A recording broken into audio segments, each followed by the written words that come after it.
Capital TV Bihar देख रहे हैं आप। मैं हूं राधिका राज। आज इस स्पेशल स्टोरी में बात होगी दिल्ली से लेकर बिहार तक गरमाई सियासत की। एक तरफ दिल्ली में जेएनयू में विवाद चल रहा है तो वहीं दूसरी तरफ बिहार में तेजस्वी यादव और तेज प्रताप खिचड़ी पका रहे हैं जिसे वो बीजेपी को चखाने के लिए बेताब है।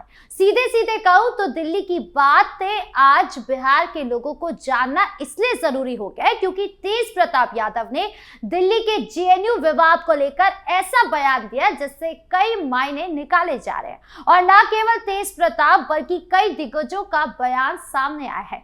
तो क्या कुछ हुआ दिल्ली में जिससे बिहार की सियासत गरमाई है, सब कुछ बताएंगे आपको विस्तार से।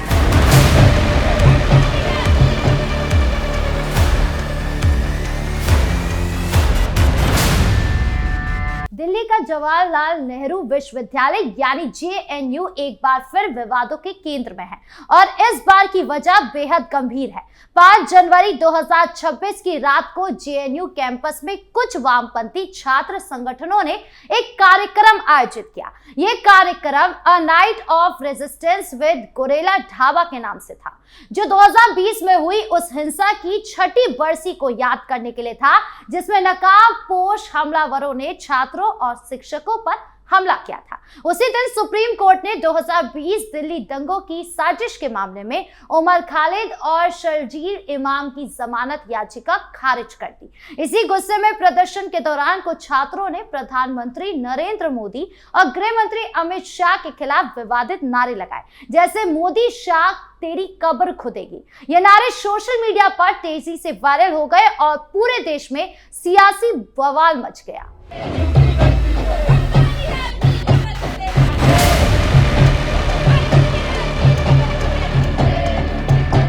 हंगामे को जेएनयू प्रशासन ने बेहद गंभीरता से लिया। विश्वविद्यालय ने दिल्ली पुलिस से एफआईआर दर्ज कराने की मांग की। कहा कि ये नारे माहौल बिगाड़ने वाले हैं, सुप्रीम कोर्ट का अपमान है और कैंपस की शांति को भंग करने वाला है। जेएनयू ने चेतावनी दी कि शामिल छात्रों के खिलाफ सस्पेंशन से लेकर परमानेंट डिबार तक की कार्रवाई हो सकती है। विश्वविद्यालय ने कई छात्रों के नाम भी लिए जिसमें जेएनयूएसयू अध्यक्ष अदिति मिश्रा भी शामिल है। बीजेपी ने इसे देश विरोधी और टुकड़े टुकड़े गैंग की करतूत करार दिया। केंद्रीय मंत्री गिरिराज सिंह ने तीखा हमला बोला। उन्होंने कहा कि जेएनयू टुकड़े टुकड़े गैंग का अड्डा बन गया है। राहुल गांधी, आरजेडी, टीएमसी और वाम दलों जैसी पार्टियां देश विरोधी मानसिकता वाली है। उन्होंने कहा कि कब्र खोदने वाले खुद कब्र में चले गए हैं और उमर खालिद, शर्जील इमाम जैसे लोग पाकिस्तानी सोच वाले हैं। ऐसे लोगों को बर्दाश्त नहीं किया जा सकता। गिरिराज ने सीधे आरजेडी का नाम लिया, कहा कि ये पार्टियां सुप्रीम कोर्ट के फैसले को भी नहीं मानती। दिल्ली के बीजेपी नेताओं ने भी इसे अर्बन नक्सल मानसिकता बताया। दूसरी तरफ आरजेडी के राज्यसभा सांसद मनोज झा ने भी बयान दिया।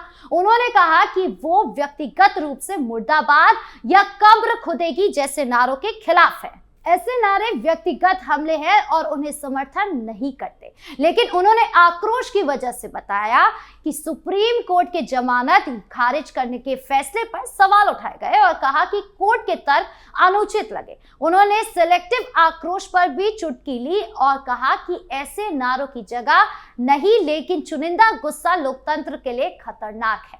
हालांकि उन्होंने स्पष्ट किया कि गुस्से का मतलब ऐसे नारों का समर्थन नहीं है। मनोज झा ने कहा कि संबल लोकतंत्र में ऐसे नारों की कोई जगह नहीं, लेकिन सेलेक्टिव आक्रोश हमारी लोकतंत्र की सेहत के लिए अच्छा नहीं है। किसी की मौत की कामना नहीं की जा सकती। अब आते हैं सबसे चौंकाने वाली बात पर। इस पूरे विवाद पर बिहार के लालू प्रसाद यादव के बड़े बेटे तेज प्रताप यादव ने प्रधानमंत्री मोदी और गृह मंत्री अमित शाह का खुलकर पक्ष लिया। जी हां, जनशक्ति जनता दल के राष्ट्रीय अध्यक्ष तेज प्रताप ने नारों की कड़ी निंदा की। मीडिया से बात करते हुए उन्होंने कहा कि प्रधानमंत्री के खिलाफ ऐसे नारे लगाने वाले नासमझ हैं। प्रधानमंत्री पद पर अपनी गरिमा है, ऐसे नीमन स्तर की भाषा का इस्तेमाल गलत है। युवा देश का भविष्य है और सरकार जो कार्रवाई कर रही है वो सही है। इस मामले में सरकार जो कार्रवाई देख रही है वो सही है। यह बयान बिहार की सियासत में भूचाल ला रहा है क्योंकि तेज प्रताप आरजेडी से अलग अपनी पार्टी चला रहे हैं, लेकिन लालू परिवार एक है। तेजस्वी यादव तो एनडीए के खिलाफ लगातार हमलावर रहते हैं, लेकिन तेज प्रताप का मोदी शाह की गरिमा की बात करना, प्रधानमंत्री पद का सम्मान करना, ये कई सवाल खड़े कर रहा है। क्या तेज प्रताप की एनडीए से नजदीकियां बढ़ रही हैं? क्या तेज प्रताप सॉफ्ट हिंदुत्व और राष्ट्रवाद की राह पर चल रहे हैं? क्या ये बदलते सियासी समीकरणों का इशारा है, जहां विपक्षी खेमे में दरारें दिख रही हैं? ये बयान इसलिए भी महत्वपूर्ण है क्योंकि बिहार में एनडीए की सरकार है और महागठबंधन कमजोर पड़ता दिखाई दे रहा है। तेज प्रताप का केंद्र सरकार की कार्रवाई को सही ठहराना विपक्ष के लिए असहज स्थिति पैदा कर रहा है, और ये संकेत सिर्फ जेएनयू बयान तक नहीं रुकते। मकर संक्रांति पर 14 जनवरी को तेज प्रताप अपने आधिकारिक आवास 26 एम स्टैंड रोड पटना में दही चूड़ा भोज का आयोजन कर रहे हैं, और उन्होंने ऐलान किया है कि इस भोज में भाई तेजस्वी यादव को जरूर न्योता देंगे।